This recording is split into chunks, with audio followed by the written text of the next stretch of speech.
Hello and welcome to Talking Books. I'm Jewel de Villiers. This year, South Africa is celebrating 25 years of democracy. The single thing that has most unified South Africans as a nation is sport. With me is award-winning journalist and author Luke Alfred, who is the co-author, along with Ian Hawkey, of a terrific new book called Vuvuzela Dawn, 25 Sports Stories That Shaped a New Nation. Luke, welcome and thanks very much for joining me. Welcome, thank you. Tell me, how did this collaboration with Ian come about? Ian and I are friends. We're both sports journalists. We operate in different countries, but we're close, and we're sort of discussing the possibility of a collaboration. He's written books, I've written books, and we came up with Vuvuzela Dawn, basically. Or more accurately, we didn't come up with Vuvuzela Dawn. We came up a book which was yet to be titled. We struggled for a title, and Vuvuzela Dawn is Ian's title, and a very good title it is too, I think. Excellent title, yes. Yeah. So how many books have you written to This date? is my sixth. This is my sixth book, yeah. Most of your books have been about cricket. Is cricket your first love? Yeah, cricket's probably my first love. I alienated a vast majority in 2014 with a book about why the Proteas always choke at Cricket World Cups. That didn't win me any friends. But yes, mainly cricket books, but you know, I consider myself sort of quite broadly capable. So I've written a book about walking the byroads, the byways and the small country roads of the country, called Early One Morning I Decided to Step Out and Find South Africa. Oh. So the 25 stories for 25 years in the book, but it's not for every year. Some years have several stories, some years have no stories. How did you select the stories? That's exactly right. There isn't a story for every year because some years are sort of more active story-wise than others. So, you know, in an Olympic year or a Rugby World Cup year or a Soccer World Cup year, you might have a couple of stories. So we chose 25 stories and played them out across the 25-year period. And we really just had a big debate. We had a big debate, and one of the kind of the mechanisms, if you like, that we used to divide the book up into 5 sections was the section headings. So, you know, we've got a chapter on the honeymoon period. We've got a chapter on innovators. We've got a section rather. We've got a section on hard times. And the honeymoon period is fascinating because the honeymoon period is South Africa gets readmitted to international sport, and in actual fact we haven't played international sport, so we don't know what international sport means. There aren't any expectations, so there's no fear of failure. Because there's no fear of failure, we don't know how to lose, therefore we win. That's the honeymoon period. Africa Cup of Nations, 1996, World Cup Rugby in 1995. And then that changes. And so the book develops. Okay, so these stories, these chapters, were they in any way based on stories originally written at the time, or were they completely newly written for the book? Look, you know, I remember as a young rookie journalist at the Sunday Independent in 1996 covering Josiah Tugwani's homecoming after he won the gold medal in the marathon in the Olympics. So, you know, a lot of these stories are part of my consciousness and Ian's consciousness as sports journalists. But we made an active editorial choice early on in the book. The book was not going to be a rehashing of the already known. It wasn't going to be a potboiler. We didn't want that. So we went out and interviewed Penny Haynes again and interviewed Josiah Tugwani again. And actually, because Josiah has largely been forgotten, and because he won his gold medal in the Atlanta Olympics in 1996, he was in a way only too happy to talk to us. You know, because there's a liberation in talking to people. You've had time to think and reflect and grow old. And really, the accent in this book is on story. We wanted people to tell their story, to tell their stories, whether these people were the 2007 World Cup winning Springboks or whether it was Ray Kneetling, the swimmer. Well, that is what struck me in the book, is the stories, because each chapter is a full, like a short story. It builds up the anticipation, it moves up to a climax, and it comes down again. And it's written so beautifully. It's like for a game, you could, if you weren't there reading your your writing is like you're taking us there and we can see the game in our mind's eye just from your writing. So it's fantastic. I need to congratulate you on that. Thank you. And I just want to read here, just to give the viewers a sense of your writing style, a little bit here about Vuyani Bungu, the first chapter. He says in 9, a good round for Bungu. The crowd began to clap and shout. The boxers circled each other, trading jabs. Bungu bounced, his feet on springs. McKinney, his head still, tried to pick the lock of Bungu's defences. Christodoulou and his black bow tie danced delicately around their clutches, circling one way, then another. You've got to pick it up, implored Adams in McKinney's corner at the end of round 9. You've got to pick it up. Isn't that fantastic? The whole book is full of moments like that. It's fascinating.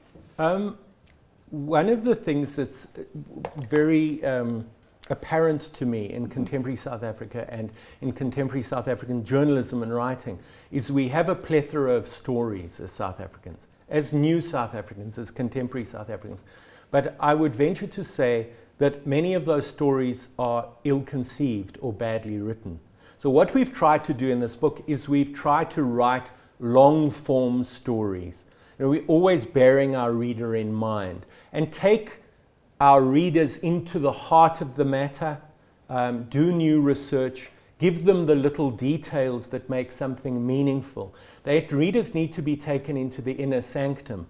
So they need to be taken into places, because we are a very television-driven age. And television is remarkably good at many things, but literary details and human details are not one of those things at which they're good. And that's what we've tried to do in the book. So you spoke about Penny Haynes. Tell me a little bit more about her story and why it is so important for us to reconsider the story of Penny Haynes. Penny, in a nutshell, and I'll go into the backstory in due course, but in a nutshell, Penny Haynes was one of these swimmers for whom the Olympic cycle fell awkwardly. By her own admission, she wasn't at her best when she won her 2 gold medals at Atlanta in 1996, although that might sound slightly strange. And she's past her best when she won bronze in Sydney 4 years later. So she peaked in between the Olympics. And for about an 18-month period, she broke the world record 11 or 12 times in breaststroke. And she was the greatest women's swimmer on earth for that window. But that window did not coincide with the Olympics. And Penny's story is a fabulous story. She got a tip-off. She went to Barcelona in '92 as a 17-year-old, I think. She was mortified by Barcelona. She had to give a urine sample. She was incredibly embarrassed to give a urine sample. She overindulged in the athletes' village because the food was so good in the restaurants in the village. She was absolutely naive and callow. But she got told prior to going to Barcelona that she was in the Olympic team. And she said, no, I'm 17. I'm at a Mamsam Toti High trying to finish my matric. I'm not going to Barcelona. And her friends, who were also swimmers, young male swimmers, said to her, Penny, listen to us. You're going to Barcelona. But there's a problem. The more favored swimmer, who I think was a woman called Sheila Will, I'm not entirely sure, the more favored swimmer who's expected to go to Barcelona has not been chosen. And there's a bit of a reception committee waiting for you outside Kings Park swimming pool. So we suggest that you actually don't go out the front entrance. You hurdle the back wall. So Ian says in a lovely chapter that in actual fact her first event was not really a breaststroke event. It was a hurdling event. So you also tell that you do a heck of a lot of research. Each of the stories has an enormous amount of research into the backstory before you get to... So the 2 stories that I'd like to talk about, if we can, is the Proteas, the first time they went to India. And got an amazing reception because it was the first time they were back after not being allowed to play. Yes, no, absolutely. I mean, when we went back, that's really an aside rather than a chapter in the book. But this was, I think it's difficult for us to appreciate now, as contemporary South Africans, international sport has been normalized for us. Okay, so we turn on the television and we see Champions League football. You know, we turn on the television and we can see the Springboks playing in Australia or the Proteas at the World Cup in 6 weeks' time. It's been absolute, so it's part of the fabric of everyday life. In the early 90s, that wasn't the case. You know, a South African team a cricket team was hastily cobbled together. A jet was chartered. They flew off from, I think it was Jan Smuts then, how times have changed, and landed in Calcutta. The first country to welcome our cricketers back were the Indians, who ironically had been vociferous opponents of South Africa in the apartheid years. And 100,000 people lined the streets from Calcutta airport to the team hotel just to get a glimpse of people like Kepler Wessels and John T. Rhodes. Yeah. Yeah, and then you tell this story about Kepler Wessels and Hansie Cronje in India. So this was the first time Hansie Cronje went to India. Hansie and Kepler went to the same school, and Hansie idolized Kepler because Kepler had played international cricket. I think Kepler is approximately 14 years older than Hansie, or the late Hansie. And the fact that Kepler had done what Hansie aspired to do was very, very important. It gave him direction and it gave him a goal. So Kepler played 24 times for Australia in tests. And Hansie had, you find out in the kind of I'm not quite sure how to phrase it, but in the pathway of ambition. Often young sportsmen need the initial trailblazer to kind of break the record or break down the door. And once the door is broken down, a pathway is set. And that was very much the case with Hansie and Kepler. I'd like to move on to another topic, and that is Kampstaldraad, which was quite a controversy at the time. Springbok rugby at the time was an unhappy place. And I think the degree to which it was unhappy is only becoming clear now and retrospectively clear.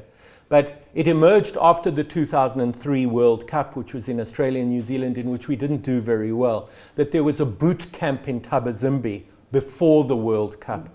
And the story got broken of Springboks being deprived of sleep and being forced to blow up medicine balls underwater while naked, while having to kill chickens for food, while having eggs broken on their heads. Basically all under the idea that this was team building. And I think there was a fear, just to be slightly empathetic to the Brains Trust at the time, there was a fear that there was too much provincialism in South African rugby at the time, and a boot camp would be a way of kind of forcing those provincial identities together and bonding themselves into it. But it didn't work. In the end, it went horribly wrong, and tragically wrong, because the young man who leaked the photographs to the newspapers committed suicide as a result. A young man called Dale McDermott. Luke, thank you so much for coming in. It was great chatting to you. Just to wrap it up, the book we spoke about today is Vuvuzela Dawn, 25 sports stories that shaped a new nation. And the authors are Luke Alfred and Ian Hawkey. So Luke, thanks again very much for coming in and chatting to us about your book, and I hope it will do very well. It's definitely worth a read. Thank you, Jill. And that brings us to the end of this episode of Talking Books. Until next time, goodbye.